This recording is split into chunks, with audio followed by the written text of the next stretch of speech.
Bismillahirrahmanirrahim. Dear students, today we are going to start a new chapter and the name of that chapter is Living Things and Their Environment. My dear students, we studied about living things. Living things कौन सी होती हैं?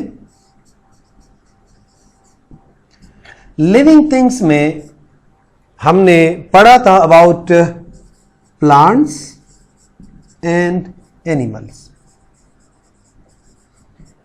When we talk about living things, तो it means कि इसके अंदर plants और animals दोनों आ जाते हैं. इसके बारे में हम डिटेल से पढ़ेंगे, but before that we need to go through the SLOs, read it and try to understand these SLOs. SLO number 1, define environment. Environment का नाम आप लोग बार बार सुनते हैं.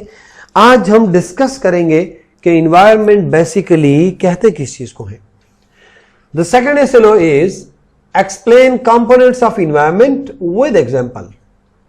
इससे और क्लियर हो जाएगा कि हम environment के examples भी डिस्कस करें. And the third SLO is differentiate between various types of environments. यानी how many basic types are there? Environment के कितने types हैं?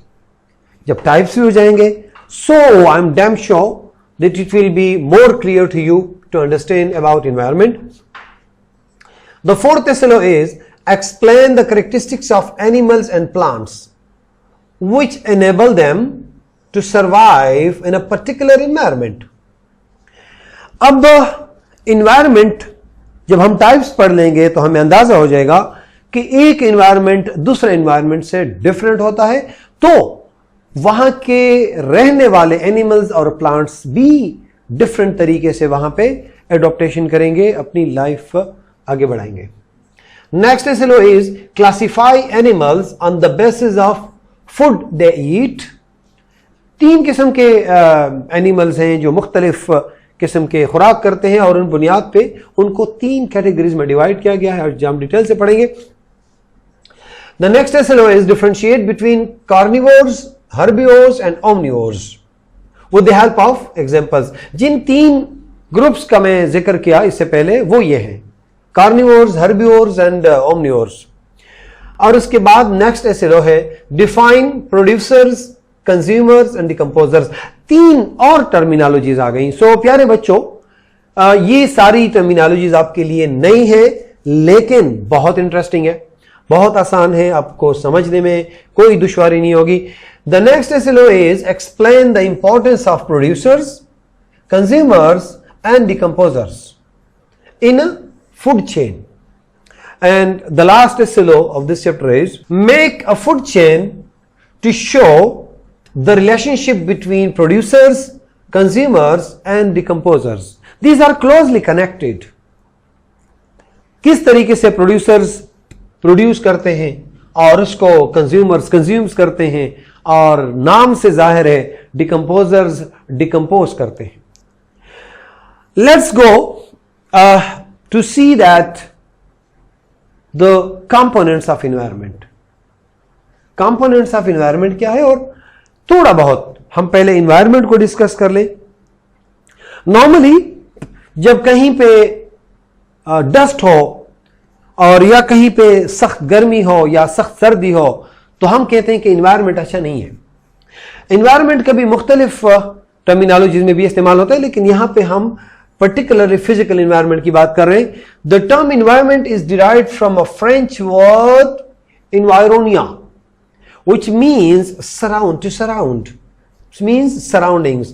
Simply we can say environment means surrounding in which organisms live. Environment is the sum of all living and non-living things. इसमें living and non-living things दोनों आ जाती है, not only plants and animals. These organisms work in coordination with non-living things to live a balanced life. So we can say that इसमें living things भी आते हैं और living things को abiotic non living things को और biotic living things को कहते हैं.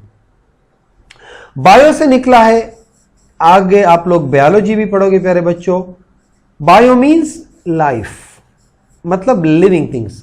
एबायोटिक, एबायोटिक, एबायोटिक क्या हो जाएगा, वो उल्टा हो जाएगा। जब भी ए का लफ्ज आएगा आगे आप लोगों को बार बार ये चीजें सामने आएंगी। सो यू मस्ट रिमेंबर कि बायोटिक अगर लाइफ लिविंग थिंग्स के लिए है और उसके साथ ए लग जाए तो वो एंटी हो जाता है। हम यहां पे टेक्स्ट में डिटेल से पढ़ेंगे।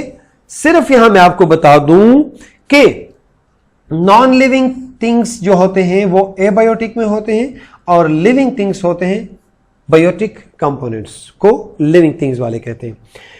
Abiotic components, these make non-living physical portion of an environment. The non-living physical portion of environment is called as abiotic. They directly or indirectly affect the living portion of the environment.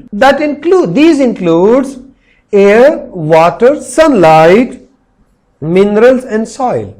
So you see, air is non-living, water is non-living, sunlight is non-living, minerals are non-living and soil is non-living. लेकिन हमने पिछली classes में भी पढ़ा था कि water का, air का, सनलाइट का, मिनरल्स का और सॉइल का प्लांट्स और एनिमल्स की लाइफ पे बहुत ज्यादा असर होता है।